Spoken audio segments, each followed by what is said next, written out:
Thank you so much, Dr. Wilkerson. It's really, I think, your research gives some new meaning for my work. Okay, today I want to introduce something about my work. Is we use the mesenchymal stem cells, but try to use a method of cell-free, that is from a supernatant of the cells.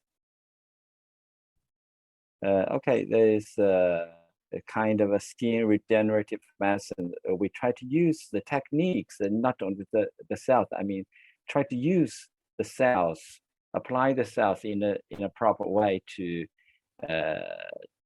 repair the cells and help the cells to relieve the scarring of the wound. Okay. And first thing about the cells choice. About mesenchymal stem cells, we have many different choices. And the most usable cells, we choose two kinds. One is from the fat tissue, one is from the umbilical cord. And mainly we use umbilical cord because these cells, we can get the cells from the cord and without the injury to the patient. And the cells also have a very good quality because it has very high proliferation efficiency, and it's almost elicit almost no immune reaction.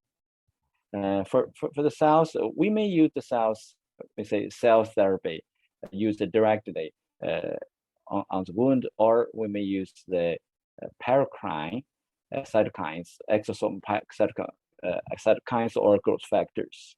So we say it's a cell-free therapy, and later we will try to compare the two kind of methods. So how we choose a cell therapy or cell-free therapy, we mainly based on the these conditions. The first thing's quantity. If we can get enough cells or enough amount of the supernatant, and quality. How about the cells? How about the cell is in a good quality or bad quality, or the supernatant is a good quality or bad quality? I will try to show you later. And about the shelf time. Okay, if the patient now have come to us, if we can provide the treatment of the stem cells on time, or we have to ask them to wait for some time, and how to store it, how to store the cells or the supernatant, or also about the transportation, about the batch difference, and about the efficiency. I want to have some time to illustrate. Okay, and in our technical system, the first thing, of course, we have to get enough mesenchymal stem cells. The cells are from the umbilical cord. And in this kind of culturing system, we use a very low serum culturing system. It's about 2% FCS. In this culturing system, you can see the difference. The cells, the shapes are different and small, very small, and it can proliferate very fast. So in this case, in this culturing system, in 4 weeks, we can get 40 billion cells from one umbilical cord.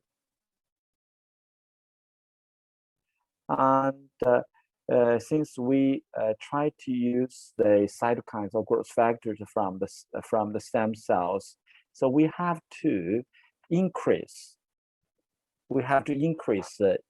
the growth factor yield. So we try to use the 3D, three-dimensional culturing system. So the cells are cultivated in a 3D scaffold. So we see the difference. The 2D, okay, the 2D, yes, there's still some amount of the growth factors, but in 3D, you can see there's some very important growth factors, insulin growth factor 1, or HGF, TGF-beta 1, or VEGF, KGF. We notice that they the level of say proteins jumped for several folds to almost 100 times of its concentration. So I think this is so important. It's called the supernatant, but supernatant we have different level of the growth factors. If we now in the 3D culture system, we get much higher level of the growth factors in this. So we collected the supernatants for our research or some clinical trials. Okay, and for if we have to work in its lab, we all know the culture medium. The culture medium usually has a level. It is said that for research only or for lab use only. Typically, it is not allowed for clinical use, though some doctors use the culture medium directly on the wound. So about this, so we try to modify the culture medium. The culture medium, for example, we know that the basic components is amino acids or some inorganic components or vitamins and glucose, all the things. Yes, we can get all the things from clinical work, right? Some fluid, so a balanced solution or amino acid compound amino acids or vitamin B or glucose, of course. For some other supplements, usually we have to use the BPE for keratinocytes and the TPA or CT for melanocytes, and use the FCS, I mean the serum, the fetal serum for the culturing, for the culture of mesenchymal stem cells. So if we use some recombinant growth factors, we can replace this supplement. So we successfully use all the things to replace the components of the culture medium, so makes the supernatants more clinical. And I think it's a basis for our clinical trials. And then, of course, we have to try it. If this kind of supernatant is efficient or not to the skin or the skin regeneration. This model is a photo aging mouse model.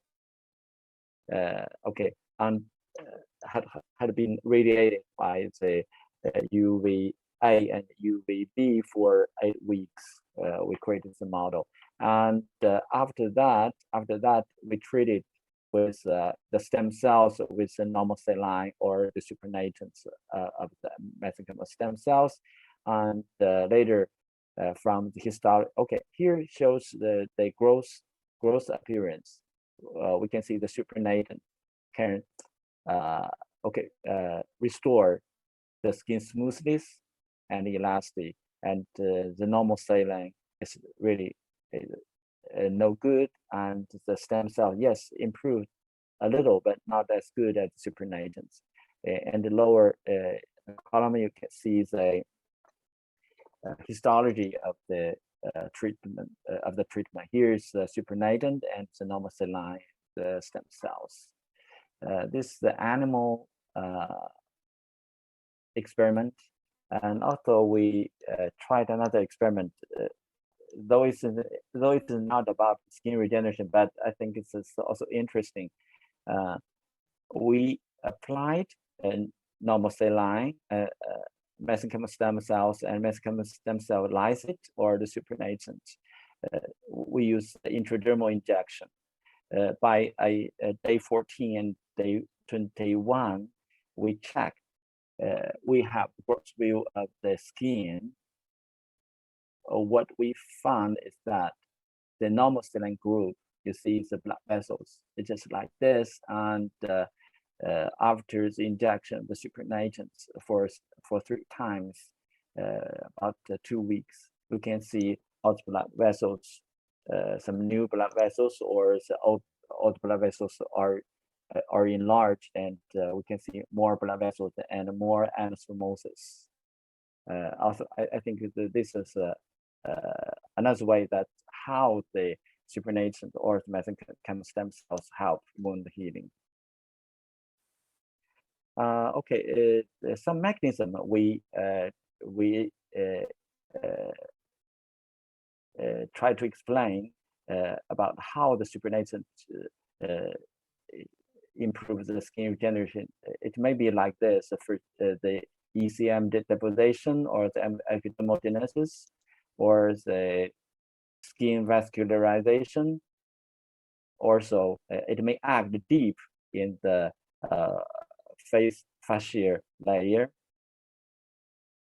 Okay, here also show some clinical pictures. This kind of the pox pits, the scar from the acne. So many girls have the suffering of the acne scars. So after the treatment, about 1.5 years, I can show you the picture like this. Not only the scar, I mean, the pox pits, they have been improved, and the skin texture and skin color have been improved a lot. And this slide showed that we may have a close view that here the acne scar and have been improved a lot. And here's another example that also this girl suffered from the acne scars or the pox pits. I think it's not severe, but I think it's severe for herself.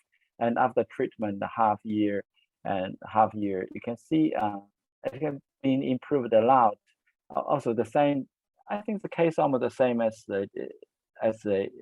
just one. The pox pits improved, and the skin color and texture improved a lot.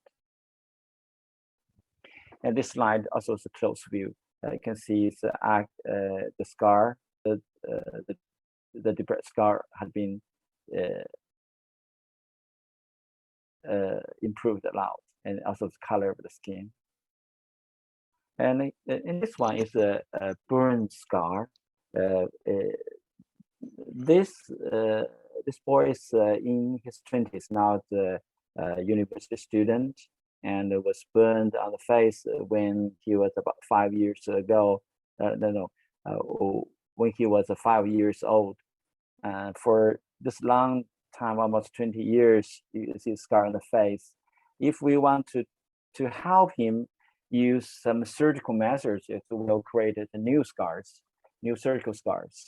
So we try to inject the supernatant from the MSCs, the mesenchymal stem cells. We injected for 3 months, and we find the scars had been relieved a little by little. But by 3 months, 3 months later, it had been improved a lot. And here's another case of scar. It's so common since plastic surgery.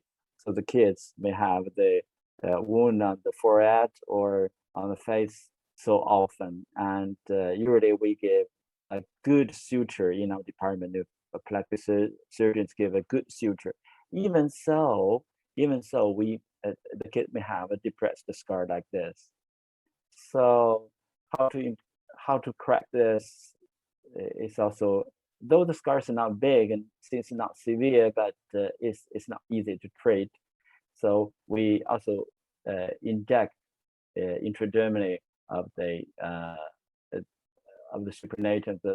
supernatants of the mesenchymal stem cells. So we inject it for two times, one time once a month. So 1 month later, 2 months later, it also this kind of linear scar had been improved a lot.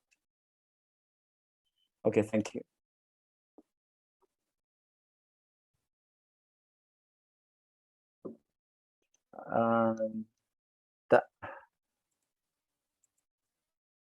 So if we have any questions, and it's free for the discussion. So I have a question. You were using supernatant from umbilical cord stem cells for your the clinical studies that you showed at the end. Is that correct? Yes. Okay. Okay. And then I had another question about the UV induced skin study. The photo aging. Yeah, photo aging. So how long in that study you exposed the mice to UV for a number of weeks, and then how long did you do the treatments?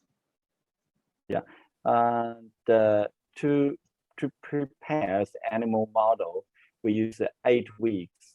8 weeks to use the UV radiation to create its model, and it's testified by histology, not only by its gross. Yes, grossly we take the picture, and also we have histology check to be sure of the successful model building.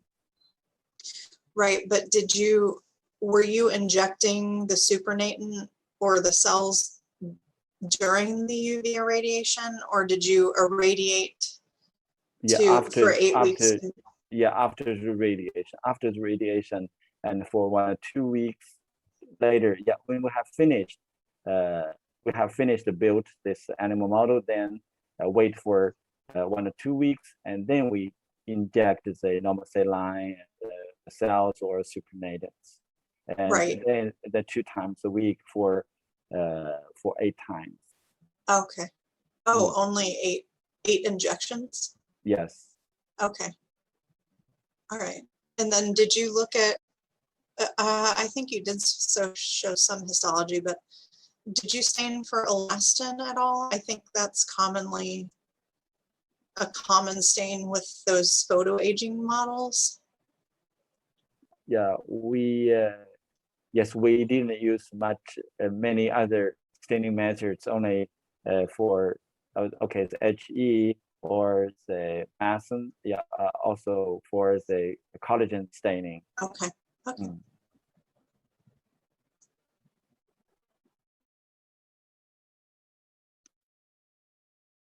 Yeah, Dr. Ellis.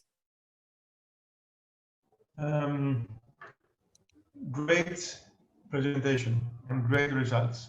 Thank you. Very interesting. I realized that you applied the supernatant at scars that were already after the remodeling phase. The last one I remember was a young guy who was like 15 years out of his scarring and his burn. And the same with pox and the same with acne. So you managed to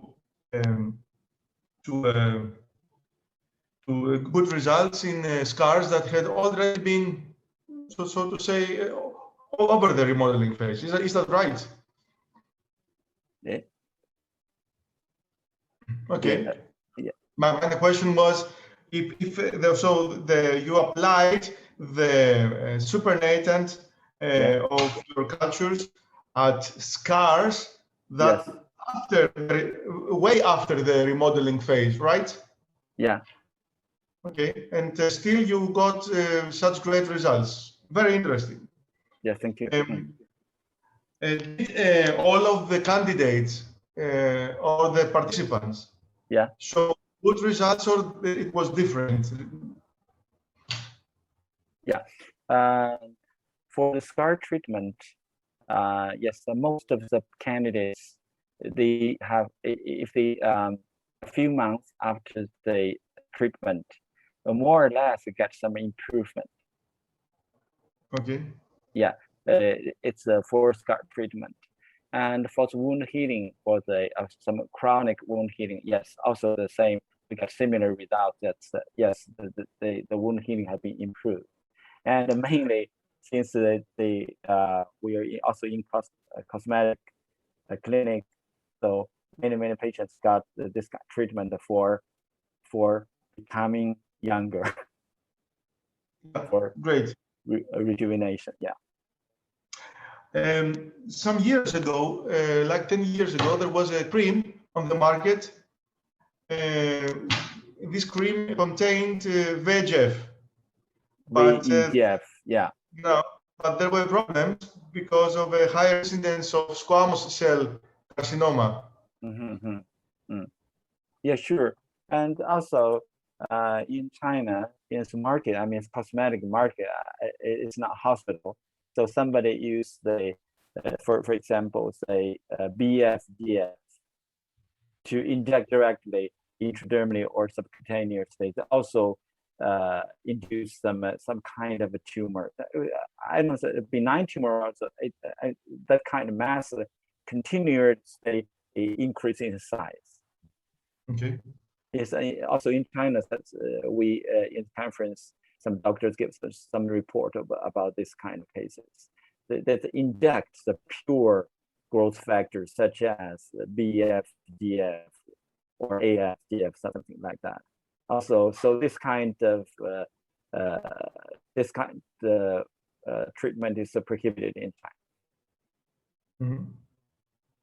Okay, but hopefully you had no such problems with your with your stuff. So in for the supernatants of the mesenchymal stem cells, so the growth factors is not just one kind. I think it's countless. It's yes, many kinds, and the level is level not as high as the pure recombinant growth factors. And not only from our experience, also from some other literatures, almost there's no report of some kind of tumor formation. Great. Great. You are onto something there.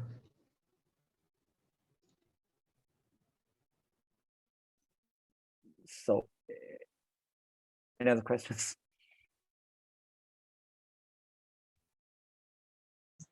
I want to agree with the what was said before, and the fact that you were able to get such great results from these very old scars, I think is really interesting. And so I would really be interested. I know it's hard to do in a clinical study, but I would be interested in understanding the mechanism behind that. But maybe your results with the angiogenesis in the skin have something to do with that, or I don't know. There must be some sort of matrix reorganization going on, right? Yeah, I think so. But it is very impressive that you can get results that long after that remodeling phase has ended.